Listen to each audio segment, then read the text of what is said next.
Welcome to the Daily Vibecasting. Hey there. We're doing a rapid-fire look at what's buzzing on X today. That's Friday, April 18th, 2025. Yeah, it can be quick reads, quick reactions, lots happening. Totally. Okay, first up, startup building and payments. Got a post here from @Farr. Ah, okay. And he tweeted, I had a moment yesterday where I realized I get to build things for startups at Stripe. In 2008, building around online payments was on hard mode. I somehow built a marketplace, scaled to 6M plus users, sold it. I wish I had Stripe back then.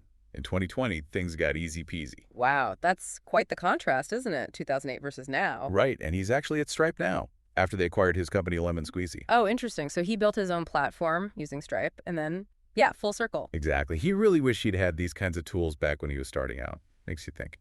Yeah, the whole payments infrastructure has just evolved so much. It's foundational now, but wasn't always easy. Definitely not. Yeah. Okay, next vibe. AI playing video games. Oh, yeah. How's that going? Well, Ackman introduced something called Video Game Bench.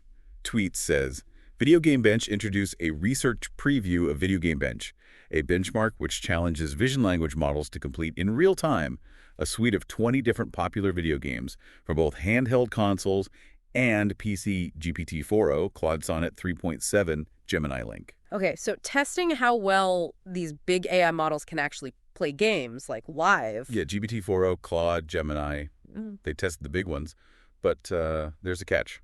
Let me guess, they're not exactly pro gamers yet. Not quite. The critique is they struggle with real-time stuff, especially first-person shooters. The processing is too slow. It's like playing with closed eyes, someone said. Huh.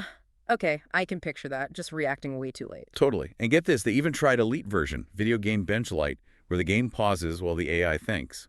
Still couldn't beat the first level of Doom 2. Wow. Okay, so real-time interaction, even in games, is still a pretty big hurdle then. Seems like it. Okay, shifting gears a bit. AI reasoning and, well, hallucinations. Always a fun topic. What's the latest?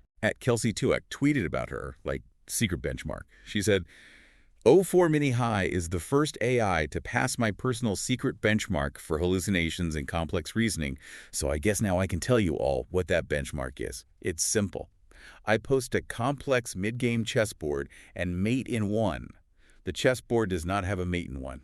Ooh, that's clever. So it's a trick question for the AI. Exactly. See if it just makes up a mate in one when there isn't one. Right. Testing if it hallucinates a solution instead of saying, nope, doesn't exist. And she announced that O4 Mini High was the first one to actually pass it. Didn't fall for the trick. Interesting. So that model, O4 Mini High, is maybe a bit more careful.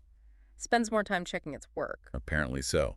Supposedly better at reasoning tasks, more reliable answers, less prone to making stuff up. That's actually really important. Avoiding those hallucinations, those confidently wrong answers. That's key for trust. Definitely. Okay, finance Twitter time. Bill Ackman and Hertz.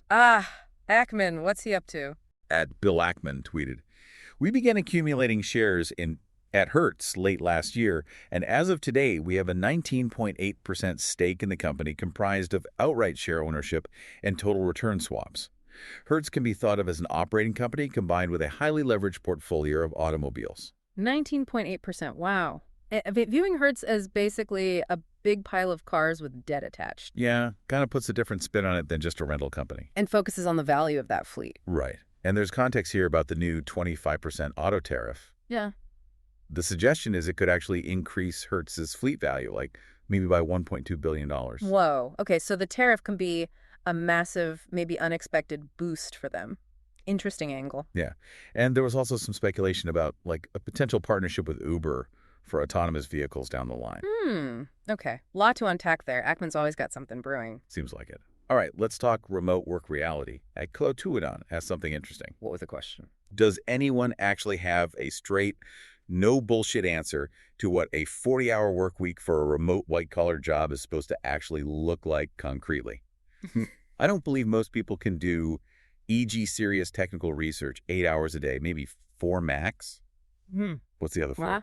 Yeah, that's the million-dollar question, isn't it? What fills the rest of the time? Exactly. Can you really do deep, focused work for 8 hours straight?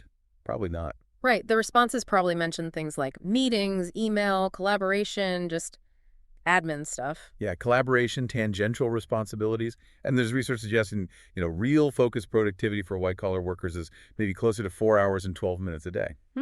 Sounds about right. The rest is sort of keeping things moving. Slack, Zoom, emails. Explains why so many people prefer hybrid schedules, maybe?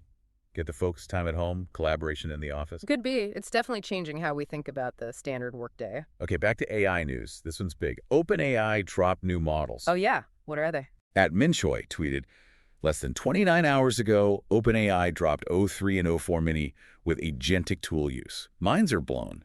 And people are already coming up with wild use cases. 10 examples. Agentic tool use. So the AI can use other tools by itself. That's the idea. Like, Yeah. it can act more independently, use software, browse, maybe. Minds are apparently blown. Okay, that is a big step. More autonomous AI. What are some examples? The thread mentioned things like O3 solving a 200 by 200 maze in one go Whoa.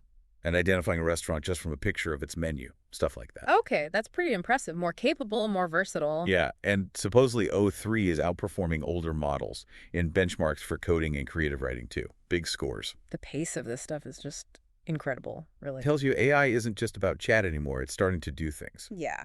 Okay, what's next? A bit of programmer humor, but also a warning. At Biogrammer, Hum0R shared a link. Check whether your private key is used with a picture of a fake website. I think I know where this is going. Phishing attempt. It's Yeah. exactly a joke, but it depicts a scam to try and steal your SSH private keys. Right, those are super critical. If someone gets your private key, they can potentially log into your servers. Bad news. Very bad. And the funny, scary part is the fake site uses a Cloudflare CAPTCHA to look legit. Yeah, they mimic real security prompts to trick you. Always got to be careful where you paste sensitive stuff like private keys. Never do it. Good advice. Okay, sticking with OpenAI for a sec, at WaveNX reported something. What's that? Seems like OpenAI now requires ID verification to access the O3 and probably O4 Mini APIs early. There's a screenshot link. ID verification. Okay. Why do you think they're doing that? Probably, security, compliance, making sure people using these powerful new APIs are accountable. Makes sense. As the models get more capable, especially with things like agentic use, you need more safeguards. Yeah, and apparently they support ID checks from like over 200 countries, so it's pretty broad. Okay. Also, quick side note, reports of OpenAI may be looking to acquire a coding app called Windsurf.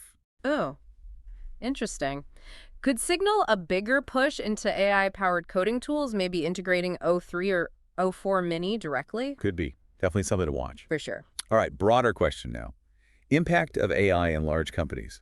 Ed Kunal B11 asks, Yeah. those who work in large IT companies, what impact do you see of AI in your company? Serious replies only. That's a big one. Kunal Shah, right. He's commented before about AI maybe exposing underperformers faster. Yeah, that was one angle. But generally, how is AI actually changing things day to day in big IT firms? Especially with all these AI native startups popping up. You hear about things like productivity boosts, right? Microsoft Copilot helping with coding, but maybe also hiring freezes in some areas. As companies try to figure out how AI changes staffing needs, it's got to be causing a lot of discussion internally. For sure. A lot of adaptation happening or needing to happen. Definitely a time of disruption for those big players. Okay, total vibe shift. Sports.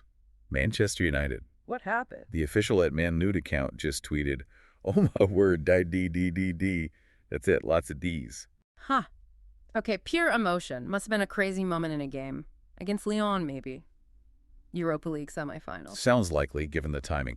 And a reply mentioned Mainu 4-4. So Kobbie Mainu must have scored a crucial goal. Ah, Mainu, yeah, the young midfielder. He's had a habit of scoring important goals. And he was recently injured, right? So a dramatic comeback goal would explain the, oh my word. Exactly. Social media capturing that raw, instant reaction. Love it. Yeah, that's peak sports Twitter. Okay, next one. A little bit of government irony. Senator Chris Murphy at Chris Murphy CT tweeted, Department of Government Efficiency, with a link. Uh-oh. The Department of Government Efficiency, or a DOGE. What's the irony? Well, the linked story is about the FDA. Apparently, there's an employee who got reinstated, but was on paid leave. Okay. And they wanted to resign, but couldn't because the person who processes resignations was also on leave. Oh my goodness, you can't make this stuff up. Peak bureaucracy. Right. And this falls under the umbrella of the department supposedly focused on efficiency and cutting spending. Yeah, the irony's pretty thick there. DOGE itself has faced some criticism about its own transparency and effectiveness, hasn't it? Just highlights the difference between naming something and actually making it happen, I guess. Do that. All right, last one for today. A cool creative trend. At HewerSaber posted about GPT-4o plus Kling AI 3D logos are going viral. 3D logos going viral. How does that work? Apparently, you can use GPT-4o and another AI called Kling AI to animate a logo, turning it into like a 3D trading card with just a couple of prompts. Whoa, really? So take a flat logo and make it a spinning, futuristic card? Yeah, exactly. The post showed an example with Nike even put a fake revenue number on the card for effect. Huh. Artistic license. Yeah. But that sounds pretty cool. Easy animation for cool visuals. Totally. The post even shared the prompts like how to make futuristic neon trading cards and then use Kling AI to animate them. Nice. Shows how these AI tools are getting easier for anyone to use for creative stuff, not just tech experts. For sure. Democratizing design a bit. Very cool. And that, I think, wraps up our rapid-fire vibe check on X for today. Yeah, covered a lot of ground there, from startup struggles to AI games, finance, work life, and even viral logos. A real whirlwind hopefully gave everyone a good snapshot of what's buzzing out there. Definitely check out the original posts if anything caught your ear. Yeah, dive deeper into the conversations. All right, that's it for this daily Vibecasting. We'll catch you on the next one.